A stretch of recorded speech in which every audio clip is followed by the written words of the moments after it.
Hello friends, this is Dr. Amarjit Kaur, Professor of Accounting and Business Communication at the Department of Management, Gurugram University, Gurugram. This is my privilege that I am here with you to talk about leadership communication skills. In this second half, we are going to talk how to improve leadership communication skills, right? So, in the first half today only, we discuss that what is leadership communication skill and what is the importance of leadership communication skill. Having said so, having established that leadership communication skill is very important, is utmost important, for any leader to be successful.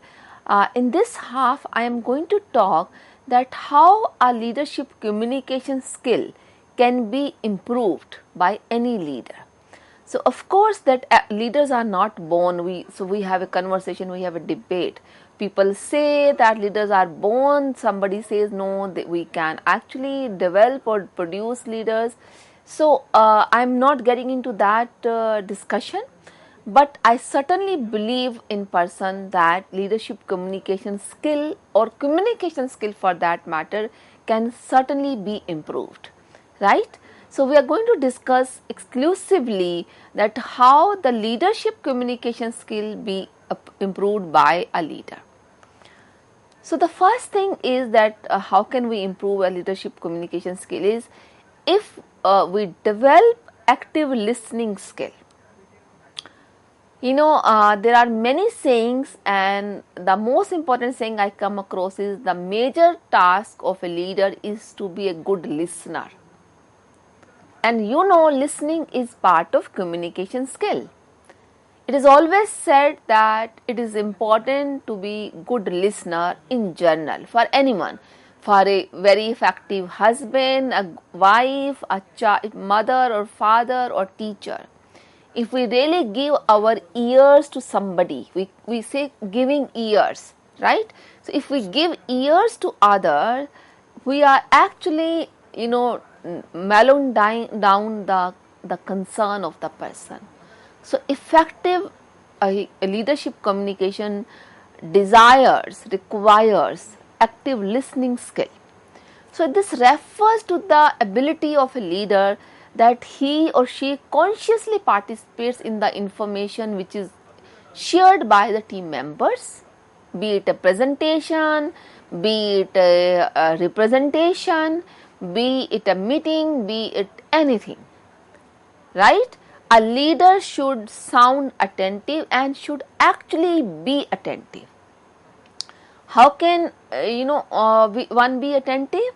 If you are giving feedback in between, which we call as affirmation or affirmational feedback, by nodding head, by saying, oh yeah, I understand, I see, what will happen?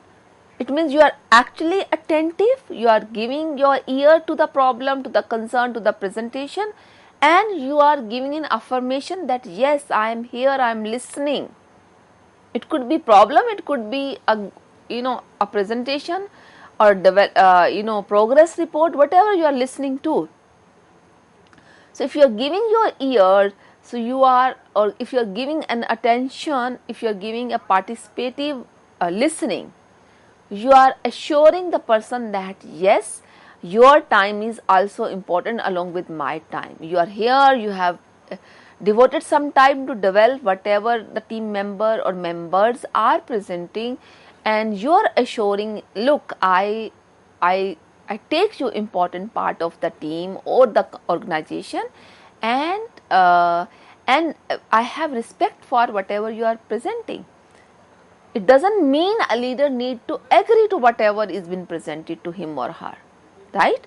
A leader may have the right to disagree, but respectfully after listening to the conversation or the presentation or the report carefully, right?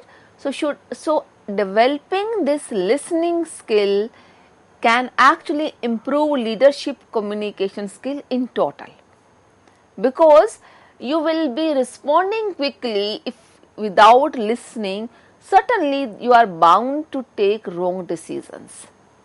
There would be error in decision making if a decision is being taken without giving ears, without giving good listening to the problem or to the presentation. It could be a proposal even, forget about the problem. This could be a proposal to bring some new process, to introduce some new product, to introduce some solution, right?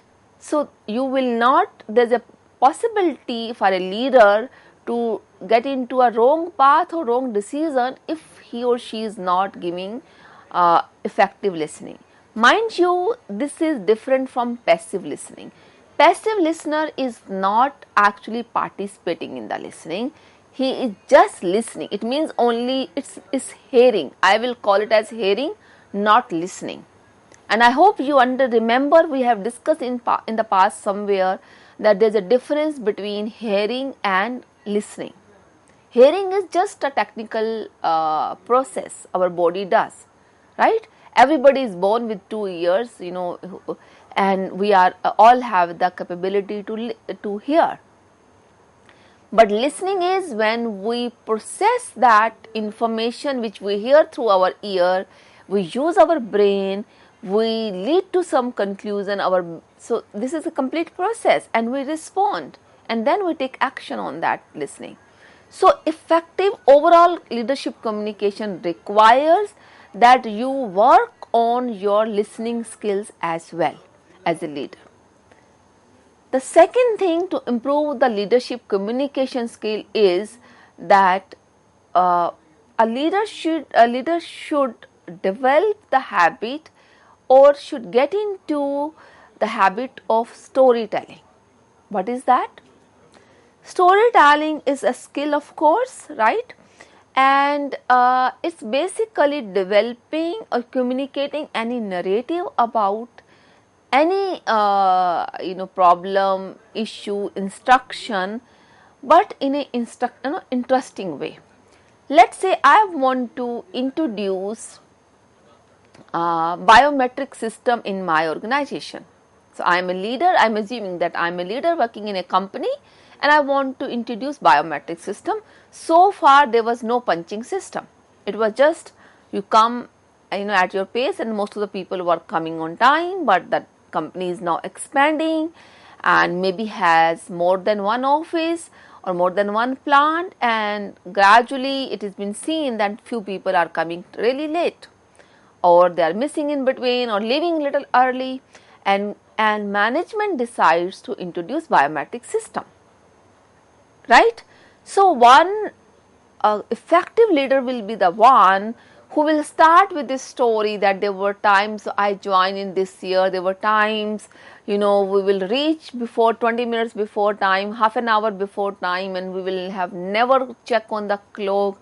We used to leave 3 hours after the office hours. We were sitting in the office till late nights, working, but because the company was in a growing stage, and this is the kind of hard work we have put in. We have never counted our hours, and I've never assumed or thought that I will reach to a day when our size would be 20 times more or 100 times more, and we will reach a stage where we will have to bring a check or this technology. Another person could be just talking about the technology, how the technology is growing, and how can we take an advantage. We can save papers. Our payroll department will have quite time saving if we bring the biometric system, right? So this, you do not just communicate the decision just straight away that guys, there's a return order coming in from tomorrow onwards, from first onward, and everyone need to punch, everyone need to go by the biometric attendance. That is also a possibility, right?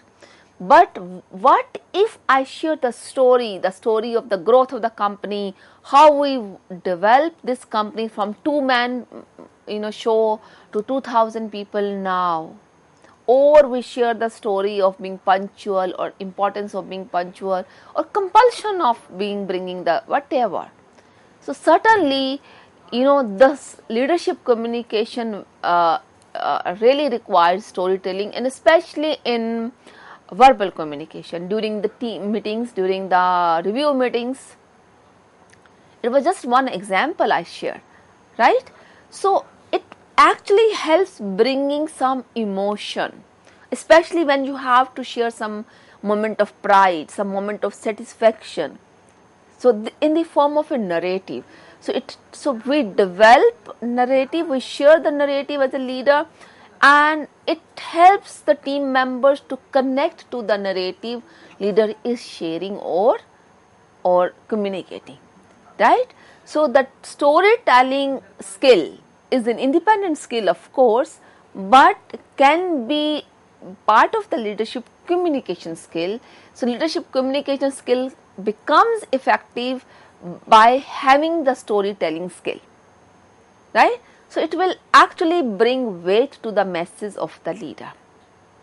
So I hope this example was good enough for you to understand how the storytelling can help a leader, because you sound sensitive, you sound that you are aware what you are talking, and you have something to share in the form of a story, whatever has happened to you, to your family member, to some other employee, to other department, other company. We can bring a story and we can share that how XYZ company is doing so well after introducing this new process or new product, and then we can share that we are also expecting the same way. Or it could be not to do something. It's not that to do something all the time, not to do something, we can bring a story there as well, right? If let's say I'm not introducing a biometric system, but I want to communicate that it's important to be punctual. You can share the story of 10 people, XYZ, now he's head of this area, Y who is head of that area, Z who is head of this area, and they joined us as trainees and they have reached to this, they were punctual, they were submitting things. So basically you are sharing the success story of an employee within the company, giving them the example to connect with and help them understand the importance of coming on time or leaving on time, isn't it? Forget about biometric system. So this is how storytelling helps leadership communication or develop or improve leadership communication skill, right? So one leader should actually be using personal or can actually use personal anecdotes. This really helps if we share our own stories, our own anecdotes during the communication. So it can help create a good dynamic teamwork, good motivated team, and good team dynamics really becomes very cordial if personal anecdotes are shared by a leader. And certainly this will improve the productivity. If there's a cordial environment, if there's no negativity, in simple words we say politics है, हम कहते हैं ना वहाँ बहुत politics है, इस department में बहुत पॉलिटिक्स है, हमारे ऑफिस में बहुत पॉलिटिक्स है. You would have heard this statement 1000 times by your parents, friends, siblings, your colleagues, right? I left the organisation, वहाँ बड़ी पॉलिटिक्स थी. वो होता क्या है basically, the team dynamics are not good. And I as a leader, I am in a leadership position, I understand that. I do agree and understand that team dynamics are affected by the communication skill of the leader. This is my personal understanding. I have worked on administrative positions from the last almost 25 years or so. From the very beginning I am into administration along with teaching, right? And I can bet for that team dynamics are affected by how good a leader is in listening and bringing empathy or using the empathy in the narrative and using storytelling in the narrative, developing narratives. The third point I want to share is the open-mindedness. If as a lead, so this is another skill a leader has to bring in his communication, right? Open-mindedness skill means you are willing to hear the perspective of the employee or team member without judgment.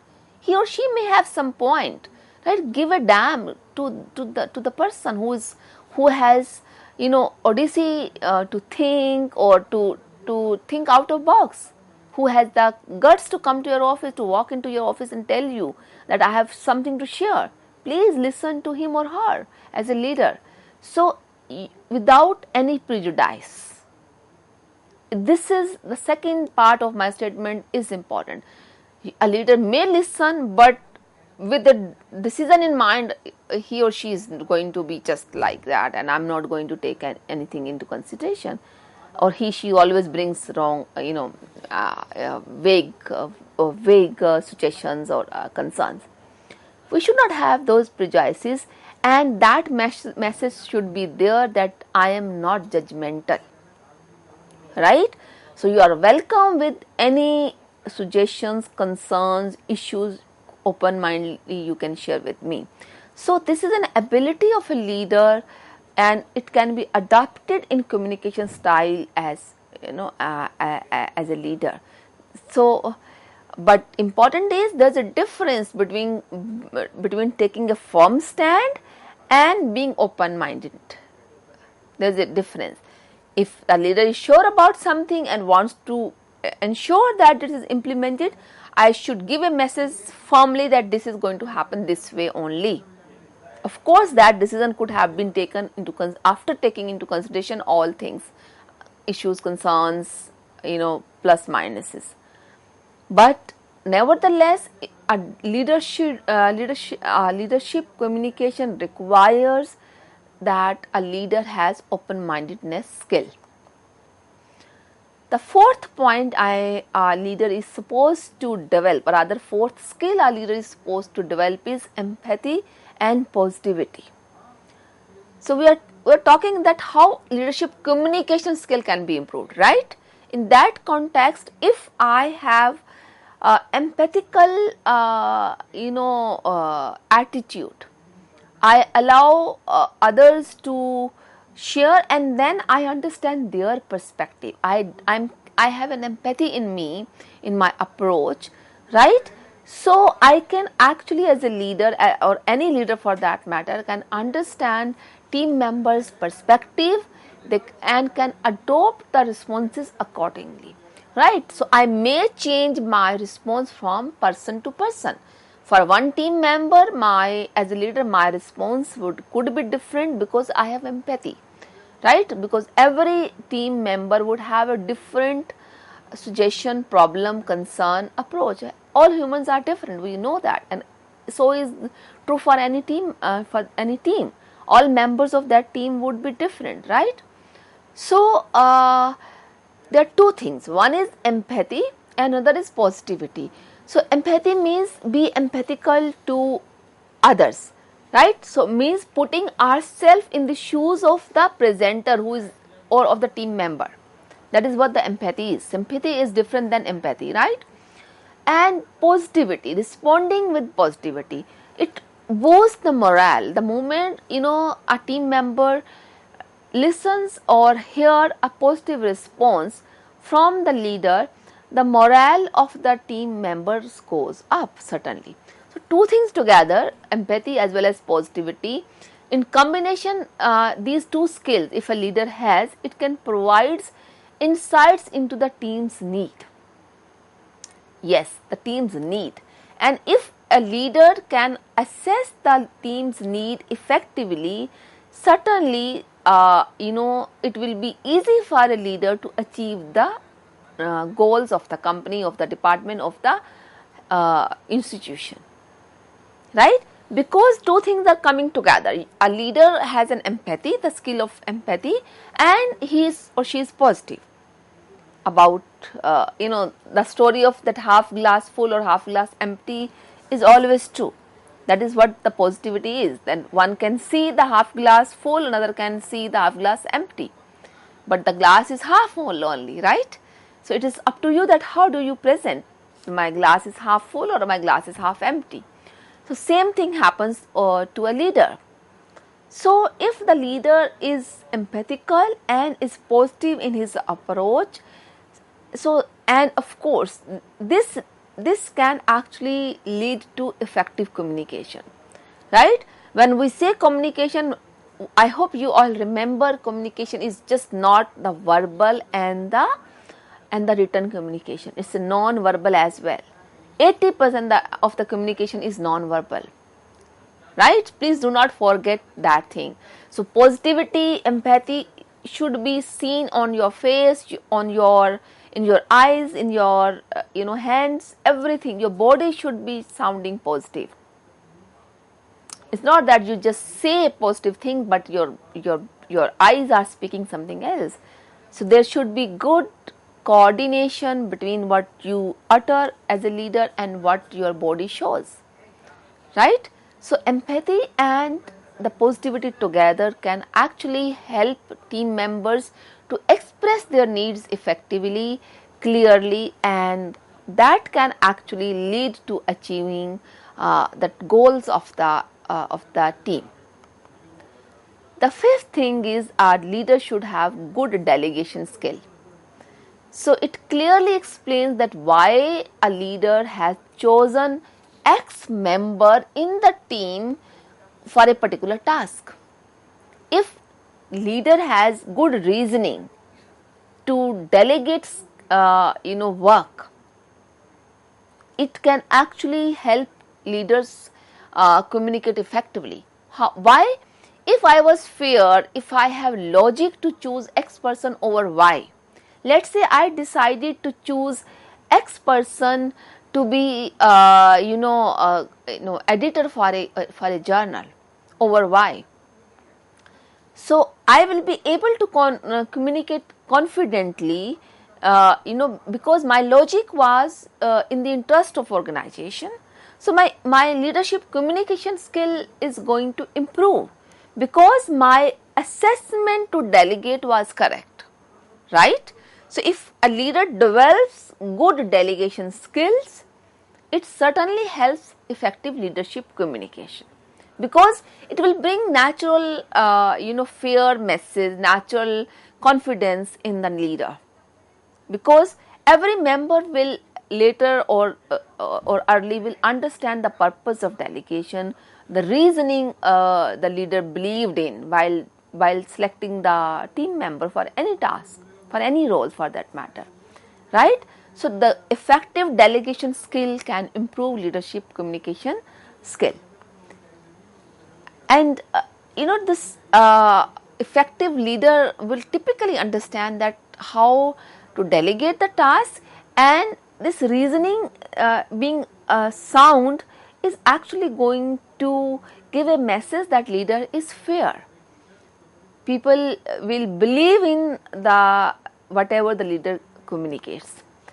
The last thing, how to improve leadership communication skill, is the choice of words a leader make. This is something even I personally lack. For times at home, even sometime I admit to my partner even at home that my choice of, so I could have used this word in expressing that feeling or that thing.